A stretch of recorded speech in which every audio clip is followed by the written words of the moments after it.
그 대한민국 언론에 기울어진 운동장의 균형을 또 맞추기 위해서 한 손에는 펜을 드시고 다른 한 손에는 이렇게 또 빨간 장미를 들고 오신 분이 계십니다. 네, YTN 대한민국 언론인 총연합회 회장이시죠?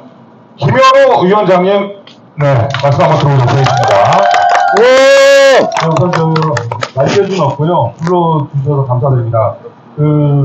복잡한 이야기보다 일단 제가 지금 하고 있는 YTN 방송 노동자비 어떤 것인지, 그리고 지난번에 최근에 만들었던 대한민국 언론인 총연합회, 저희가 통상 언총이라고 하는데요. 왜 만들었는지를 조금 짧게 먼저 설명드리면 이해가 좀 빠르실 것 같습니다. 언론이라고 여기서 표현하지만 저는 방송기자여서 방송을 중심으로 좀 말씀드리겠습니다. 2017년 문재인 정권이 들어오면서 이미 이제 재판부에서 나온 얘기지만 방송장악, 이른바 방송장악 문건이라고 있었어요. 그거에 따라서 당시 KBS 고대영 사장님, MBC 김장겸 사장님, 그리고 YTN 사장까지 싸그리 축출 작업이 시작됐습니다. 이거 팩트고요. 지금도 그렇지만 당시는 YTN만 하더라도 단일 노조였습니다. 민노총 산하 YTN 지부가 있었고요. 거의 95% 정도 사실상 다 가지고 있었던 거죠. 그리고 현재 YTN 사장은 과거에 민노총 언론노조 YTN 지부장을 했던 노조위원장 출신이 사장을 하고 있습니다. 선생님, 안녕하세요. 당시 사장을 쫓아내기 위해서 민노총 언론노조 차원에서 대규모 파업이 있었고요. 저는 파업에 참여하지 않았습니다. 죽으라고 일을 했습니다. 죽으라고. 왜 이렇게 됐냐면 일하니까 꼴 보기 싫은 거죠. 그래서 취입처에서 쫓겨났습니다. 아마 제가 5년 동안 기자 생활하면서 했던 걸 샅샅이 다 뒤진 걸로 저는 알고 있거든요. 지금도 저희 선배들은 노안이 와서 눈도 안 보이고 몸도 힘든 정년을 앞둔 선배들은 지금도 야근 전담 기자라는 걸 하고 있습니다. 몸이 그냥 망가지는 거거든요.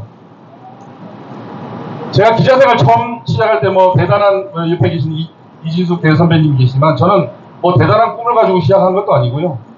어떻게 하다 보니까 기자가 됐는데, 근데 기자 생활 하면서 지금도 잊지 않고 머릿속에 제가 박아두고 있는 것이 있습니다. 뭐냐면, 잘 보시면 기자라는 게 대단한 게 아니에요. 기록하는 거예요. 기록하는 사람.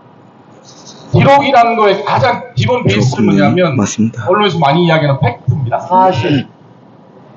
MSG를 팍팍 뿌리는 건 기사가 아니고, 그걸 만드는 사람은 기자가 아니라고 배웠습니다. 예전에 과거에 사관들 있지 않습니까? 역사적 사실, 역사적 진실만을 기록하는 것이 기자라는 직업입니다.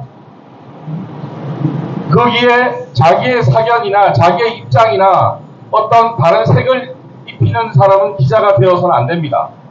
우리가 그런 걸 가지고 정파적이다라고 합니다.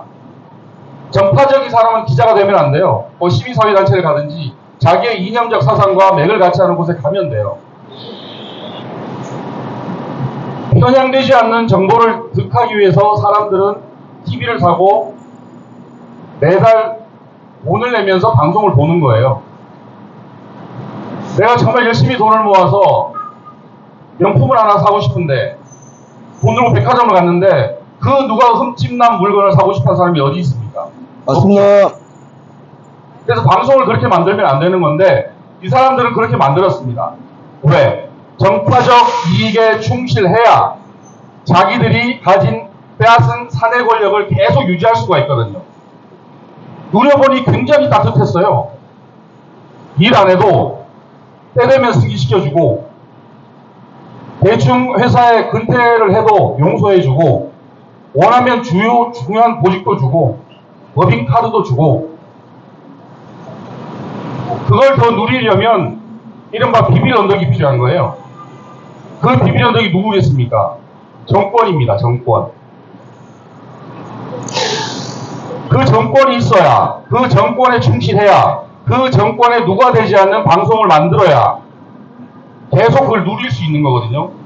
그래서 기억하실지 모르겠지만 손혜원 땅투기 보도라든지 그 유명하신 조국 보도라든지 이 최근에 있는 이재명 대장동 보도라든지 이런 것들을 적절히 마사지합니다. 적절히 부과되지 않는 범위 내에서 제가 처음에 말씀드렸지 않습니까?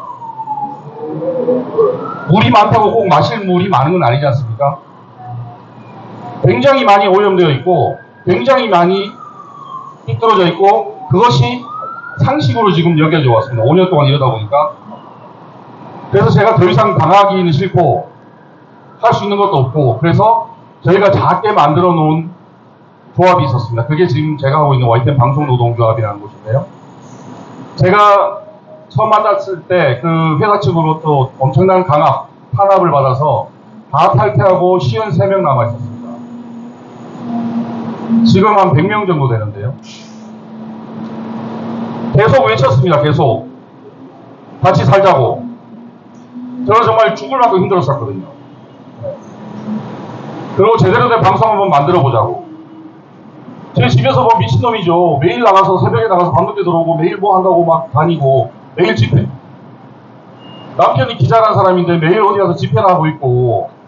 그래서 근데 왜 했냐면 혹시 누군가 하지 않으면 방송 꺼지면 문재인 정권 5년에 그 억압이 또 시작될 것 같아서 시작했습니다. 두 번째 하다 보니까 그런 거 많이 보셨죠. 한국기자협회, 한국PD연합회, 한국이라는 말은 되게 잘 붙여요, 이 사람들. 자기들이 현업 언론인이라고 해서 자기들끼리 모여가지고 뭐 언론 탄압이니 방송 장악이니 이런 표현을 써요. 그래서 아니, 저도 현업 언론이고 여기도 현업 언론인인데 우리는 그 생각에 동의하지 않았거든요. 근데 왜 우리가 그 사람들의 생각을 마치 또 동의한 것처럼 되어야 되냐. 그래서 제대로 된 목소리, 미약하지만 미력이지만 제대로 된 목소리를 내는 단체를 한번 만들어 봅시다라고 해서 만든 게 지금의 대한민국 언론인 총연합회입니다. 그래서 배운 대로 할 거고요. 아까 말씀드렸지만 기록하는 것에 있어서 가장 기본 뼈대가 뭐냐면 성역이 없어야 돼요. 대통령도 잘못하면 비판할 수 있고 조직 폭력 때도 주먹 잘못 휘두르면 자유롭게 비판할 수 있는 게 기자라는 직업입니다. 맞습니다. 그거 바로 잡자고 만든 거고요. 제가 하나만 예를 들어드릴게요. 조국 전 법무부 장관 인사청문회 하루 전날 YTN에서 밤늦게 이런 보도가 하나 올라옵니다. 단독. 동양대 A 교수 조민 동양대에 왔다 갔다 한 걸 본 적이 있다 이런 식으로 나가요.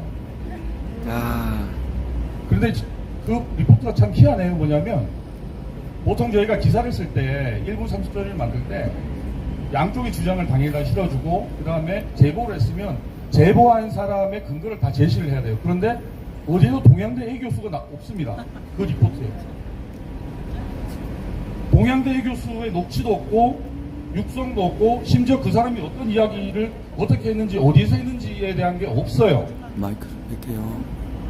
굉장히 문제가 됐습니다. 그러다가 새벽에 몇 시간 뒤에 그 리포트가 깜짝같이 사라집니다. 이런 게 조작이에요.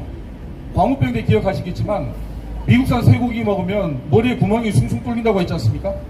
지금 마트에 가보세요. 마트에 가보시면 무슨 세일한다고 그러잖아요. 그럼 카트 들고 뛰어가려고 난리예요. 미국산 쇠고기 먼저 사려고. 그런데 그렇게 물어뜯고 피 흘리게 만든 MBC가 지금까지 단 한 번도 그 보도에 대해서 사과하지 않습니다. 왜? 그 사람들이 하는 방식은 뭐냐면 일단 물어뜯고 피를 흘립니다. 그리고 여론을 그쪽에 집중되게 만들어요. 그리고 뜻을 같이 하는 정파적인 언론사들이 거의 쉼없이 계속 뱉어내요. 그러면 국민들은 가랑비에 옷 젖는다고 하지 않습니까? 국민들은 계속 내가 들었는데 미국산 쇠고기 먹으면 머리에 구멍이 나는구나. 누가 했어? MB가 했어. 그럼 MB를 쫓아야겠네. 이런 프레임으로 흘러가는 구조예요. 그거를 똑같이 지난 문재인 정권 때 5년 동안 했습니다. 그런데 지금도 하고 있습니다. 그래서 저희는 미역이지만 어차피 돌아갈 곳도 없고요. 현장에서 죽이 되든 밥이 되든 끝까지 싸우겠습니다. 고맙습니다. 말씀 못한다고 하더니 잘하시네. 네네네. 네.